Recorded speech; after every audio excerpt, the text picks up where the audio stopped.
Tutur ko kayo dito sa bahay namin, sa Airbnb house namin. Yan, ito yung pinaka-balcony. Yun yung aming kawayan set na bagong varnish. Pulang-pula. Diba? Then, pasok na tayo dito sa bahay. Main house. Entrance. Yan ang makikita mo. Sofa set.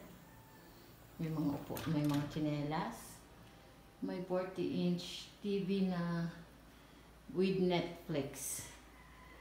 Yan. Ito, pwede rin tulugan tong couch kasi maluwag naman siya. Ino-occupy namin dito hanggang 8 guests. Ito yung main room. Yan. Yan yung kama. Siyempre, nagpapalit din kami ng bedsheet kaya hindi laging ganyan.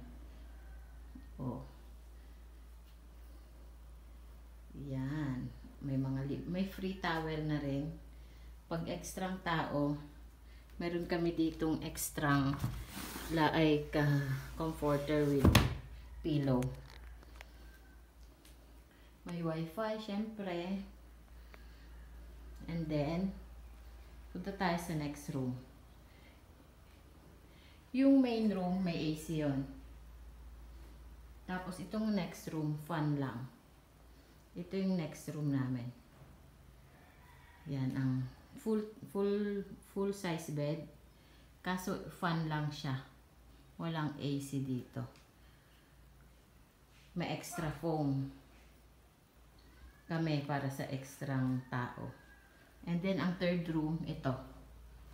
Ito ang aming third room. Full size bed ulit. Ang ganda ng ginawa ko. Flower base. And may towel din siya. Yan. With AC to. Tapos, ang next is kitchen. Ito yung kitchen hanggang 4 lang yung table namin kasi medyo masikip yung kitchen. Maluwag naman pero ayaw namin ang dikit-dikit. Yan. Kumpleto sa gamit. May ref. May free mineral water with coffee, cream and sugar sa morning. Free yan. Oh, kumpleto sa gamit sa kusina. Maraming plato, baso, kapihan. Andito ang mga kutsara, tinidor, and knife, andyan na rin. And marami pang mga kailangan dito, andito na lahat. Yan. May rice cooker, may initan ng tubig, may water purifier. Pero purified water na itong binibigay namin. Yan, ito ang lababo. May hand soap, may dish soap. Pwede kang maghugas dito. Siyempre, dito sa kitchen, yan. May kalan kami. May laman yung tangke ha. Maraming kaming kaldero dito. You can use it, all stainless. And may extra sink kami. Oh, may towel dyan. May hand soap, may toothpaste. Maganda ng halaman ko dito, di ba? Yan, extra sink. Pwede ka dito mag-toothbrush, magkilamos. Ito naman ang aming comfort room. Yan. May free soap, may tissue, may bidet, may flush, trash can, and extra tissue. Yan. May exhaust siya. Hindi siya mangangamoy. And may pangpabango. Ganda ng tiles, no? Yan. Next is our shower room. Shower room po. Pasok na tayo sa shower room. May hot shower. May libreng shampoo, conditioner, and body wash. Marami-rami pa yan. kasya pa sa next guest. Pero bibili na ako niyan. Yan. Maluwag naman yung shower room. Same pa rin yung tiles niya. Yan. Okay naman to. Nasabitan ng towel.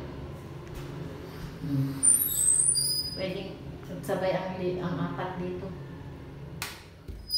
Yun po. Ang aming Airbnb. Mura lang to. Up to 8 people, 2,650 only.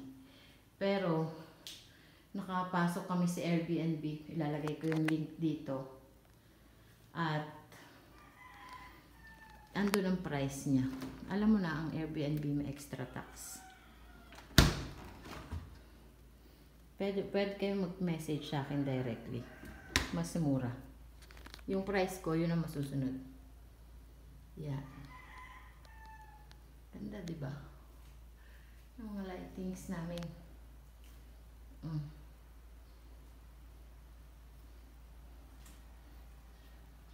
Yan. Itong dalawang AC na to, yun 1 HP and 0.5, kaya niyang palamigin tong buong bahay. Basta close lahat. Bukas yung pinto, close yung entrance and exit na door. Pagpasok namin, pag may mga guest kami, pag alis nila, pagpasok namin, ang lamig ng loob.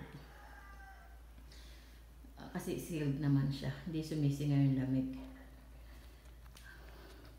Yun lang po. Thank you for watching.